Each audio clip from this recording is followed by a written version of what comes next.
계속해서 요한계시록을 나누고 있는데, 요한계시록에 보면 7인이 떼어지고 그 다음에 7나팔이 불리는 장면을 우리가 보고 있습니다.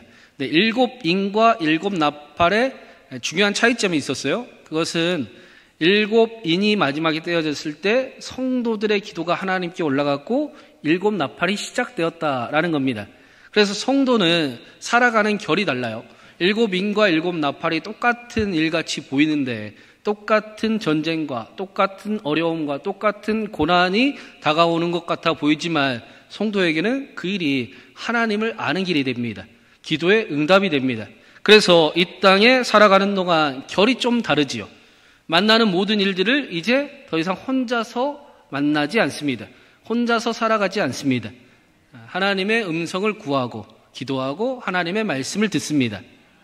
사도 바울이 보니까 하나님의 음성을 듣는 삶을 살아갔어요. 그래서 하나님의 음성이 들리니 그 말씀이 믿어지고 그 말씀대로 정말로 실제로 살아가고 그 말씀이 사실임을 경험하는 삶을 살아갔습니다. 우리도 기왕에 예수님 믿는데 그래 봐야 되지 않겠습니까? 우리의 그 신앙이 하나님의 음성이 들려지고, 그러려면 좀 기다려야지요. 하나님 말씀하시옵소서. 주의 종이 듣겠나이다. 하나님의 음성을 듣고 그 말씀이 정말 하나님의 말씀인가를 확인하고 말씀 안에 세워지고 말씀대로 살아가 말씀이 이루어짐을 경험하는 복됨이 저와 여러분에게 우리 신광교회에 가득하기를 간절히 바랍니다. 꼭 그렇다고 이 땅에서 잘 살아야 되는 건 아니죠. 안 그렇습니까? 이 땅에서 우리가 가장 중요하게 여겨야 될 것은 예수님을 알아가는 겁니다. 못했을 때도 예수님하고 함께 할 수 있고, 자신에게 실망했을 때도 예수님과 함께 할 수 있고, 잘했을 때는 더 예수님과 함께하고, 그렇게 이 땅에서 예수님을 배워가는 것이 하나님의 사실은 목적입니다. 그래서 하나님이 우리에게 기도에 응답해 주시는 분명한 이유가 있잖아요. 여러분, 하나님이 우리의 기도에 왜 응답해 주십니까? 하나님을 알게 하시기 위해서 기도에 응답해 주시는 거예요. 그게 성경에 나오는 내용이에요. 우리에게 하나님을 알려주시려고 기도를 응답해 주시는 겁니다. 그러니까 우리가 이 땅에 살아가는 동안 우리의 삶에 분명한 이유가 이 땅에서 예수님을 더 알아가고 싶습니다. 예수님을 닮아가고 싶습니다. 라는 고백이 우리에게 중심에 조금씩 세워지고 자연스러워져야 합니다. 그건 성도의 삶이다. 우리가 허락받은 삶입니다. 교회도 마찬가지였어요. 교회 앞에 고난이 있는데 고난이 있어서 꼭 잘한 건 아니에요. 그런데 잘한 거는 뭐냐? 예수님을 바라보았고 예수님을 찾았습니다. 그리고 말씀대로 이긴 자처럼 살았어요. 좀 넘어지면 어때요? 다시 일어나면 되지. 난 어차피 이겼는데. 그렇죠? 이미 나는 구원받은 자이고 이미 성도의 삶을 확증을 받았기 때문에 넘어질 때도 있지만, 그러나 나는 다시 일어날 것입니다. 다시 힘을 낼 것입니다. 그리고 하나님의 뜻이, 나를 향한 뜻이 반드시 이루어질 겁니다. 그런 삶을 교회는 이기자처럼 이 땅에서 살아가고 있었습니다. 그 교회가 바로 우리들입니다. 오늘 말씀에도 이 사실을 우리에게 이렇게 설명을 해줍니다. 우리 19절 말씀 한번 같이 읽어보겠습니다. 19절입니다. 이에 하늘에 있는 하나님의 성전이 열리니 성전 안에 하나님의 언약궤가 보이며 또 번개와 음성들과 우레와 지진과 큰 우박이 있더라. 사도 요한이 7번째 나팔이 불자 그에게 보였던 것은 24장로들이 예수 그리스도를 찬양하는 모습이었어요. 그리고 나서 하늘문이 열렸는데 사도 요한이 어떤 장면을 보느냐? 하나님의 언약궤가 있대요. 그리고 큰 우박과 소리가 나타나는 것은 하나님의 임재를 상징을 하는 겁니다. 하나님의 하늘이 열리더니 하나님의 성전이 열림과 또 언약궤가 있음을 보았습니다. 여러분, 언약궤는 왜 있었습니까? 구약의 언약궤는 내가 너희와 함께하는 증거다 라고 그 약속이 언약궤였습니다. 언약궤를 통해 하나님의 약속을 보여주셨어요. 두렵고 떨리는 사도 요한에게 하나님의 약속을 다시금 보여주고 계시는 겁니다. 여전히 핍박과 고난이 함께하는 초대교회 성도의 삶에 하나님의 약속을 다시 한번 확인하게 하십니다. 아브라함에게도 하나님이 놀라운 약속을 주시고 그리고 하나님이 그 약속대로 살아가게 하시기를 바랬는데 가라고 말씀하셨는데 아브라함이 우리랑 똑같이 이야기했잖아요. 하나님 나 잘 못 믿겠는데 그거 어떻게 믿어야 됩니까? 믿기가 쉽지가 않은데 그거 어떻게 믿고 살아야 됩니까? 라고 똑같이 물었습니다. 그래서 하나님께서 예배의 자리가 약속의 자리다. 나에게 예배해라. 약속이 회복될 것이다. 다시 하나님을 믿는 믿음이 회복될 것이다. 다시 하나님과 함께하는 삶이 시작될 것이다. 라고 말씀해 주셨습니다. 우리도 똑같이 질문을 합니다. 승리의 길을 가고 싶고 또 하나님 보시기에 기뻐하는 삶, 약속을 붙드는 삶을 살아가고 싶지만 우리 안에 쏟아지는 질문들이 있죠. 하나님 어떻게 믿음으로 살아가나요? 두려운데요? 힘든데요? 세상은 더 커 보이는데요? 그때 오늘 말씀에 사도 요한에게도 하늘의 성전이 열리게 하시고 하나님의 언약궤, 하나님의 약속을 다시 확인하게 하셨습니다. 하나님께서 우리에게 성경을 통해 수없이 반복해서 두려워하지 말아라. 내가 너의 하나님이라. 내가 너를 붙들이라. 내가 너를 도우리라. 내가 세상 끝날까지 너와 함께하리라. 라고 수없이 약속을 하십니다. 오늘도 들려주시지요. 그 이유가 무엇입니까? 수없이 약속이 필요한 존재들이기 때문입니다. 우리는 수없이 의심하고 수없이 힘을 잃고 흔들리는 존재이기 때문에 수없이 반복해서 우리에게 아니 그래도 나 믿어봐. 내가 너와 함께 할게. 내가 너를 책임지겠다 하고 오늘도 약속을 확인하고 계십니다. 계속해서 승리의 길을 걸어갈 수 있게 해주십니다. 그리고는 그 성전 안에 있는 하나님의 언약궤, 약속이 어떻게 이루어지는지를 12장부터 보여주는 겁니다. 우리 1절과 2절 한번 읽어보겠습니다. 1절, 2절입니다. 하늘에 큰 이적이 보이니 해를 옷 입은 한 여자가 있는데 그 발 아래에는 달이 있고 그 머리에는 12별의 관을 썼더라. 이 여자가 아이를 베어 해산하게 되매 아파서 예를 쓰며 부르짖더다. 태양을 옷 입은 한 여인이 보이는데 그 여인의 발 아래 달이 있습니다. 그리고 그가 마치 승리자처럼 관을 머리에 12별이 있는 관을 쓰고 있습니다. 눈부신 해를 옷 입고 있고 달을 밟고 있고 권세를 지니고 있는 것처럼 그 머리에는 승리의 관을 쓰고 있습니다. 마치 승리자의 모습을 그대로 보여줍니다. 그런데 이어지는 말씀에 보니까 이 여자의 모습이 말씀과는 좀 다르게 여자가 아이를 베어 해산하게 되매 아파서 예를 쓰며 부르짖습니다. 좀 다르지요.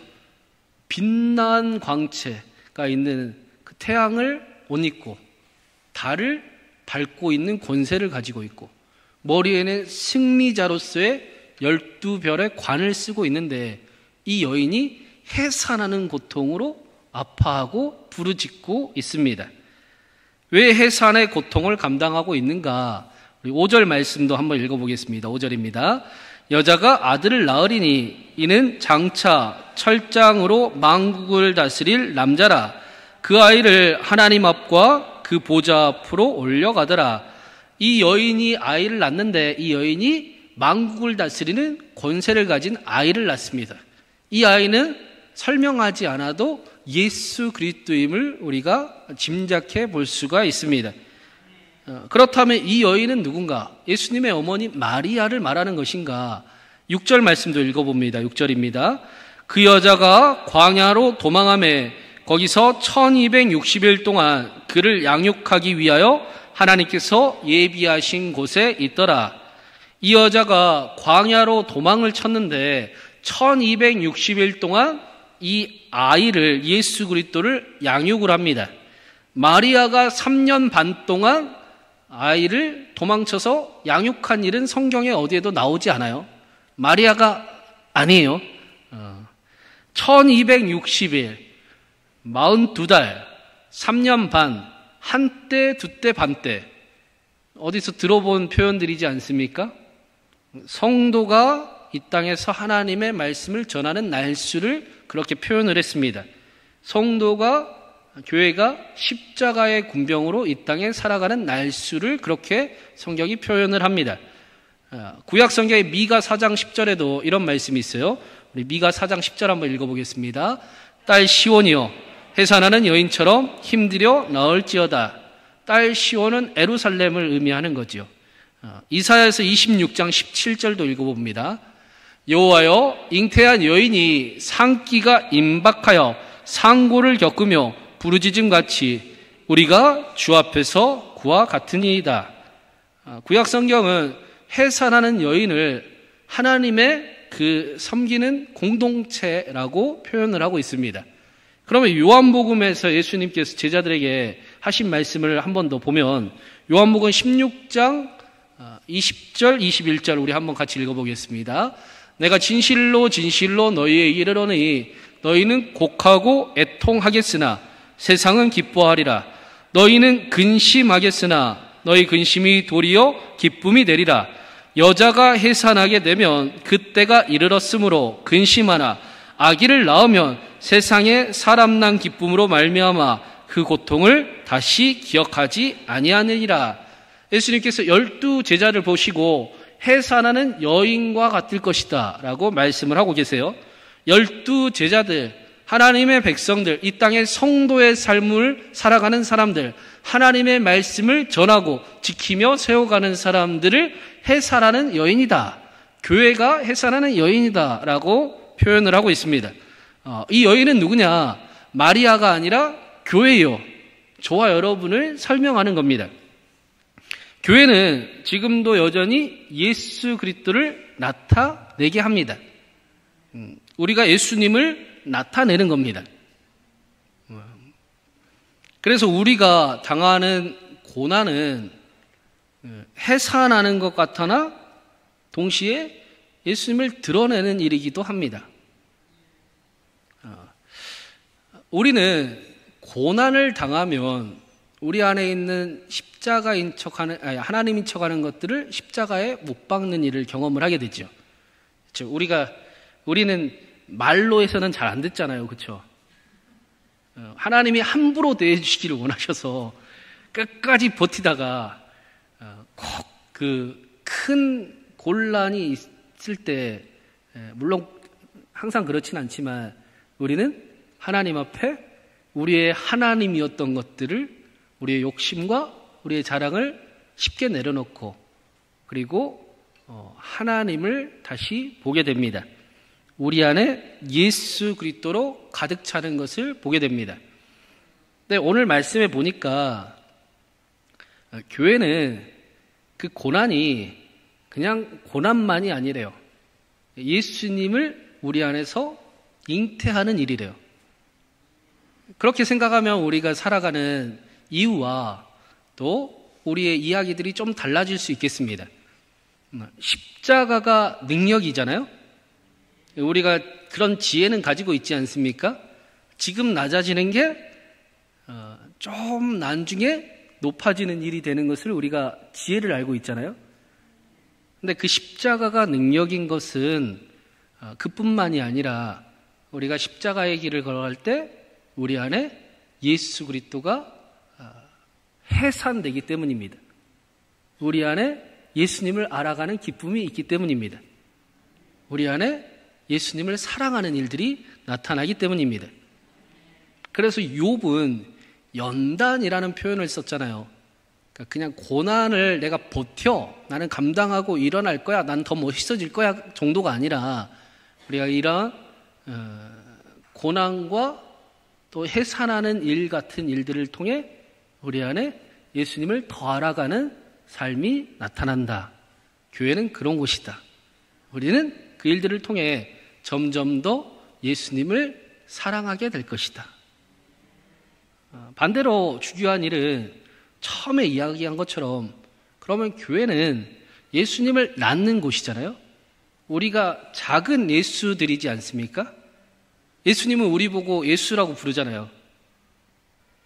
이게 이상한 말 하는 것 같이 여기시는데 사도 바울이 다메섹에서 부활하신 예수님을 만났을 때 사울아 사울아 내가 어찌하여 나를 박해하느냐라고 말씀하신 것을 우리가 잘 알고 있습니다. 사울은 예수님 박해한 적 없거든요. 예수님 믿는 사람들 박해했지.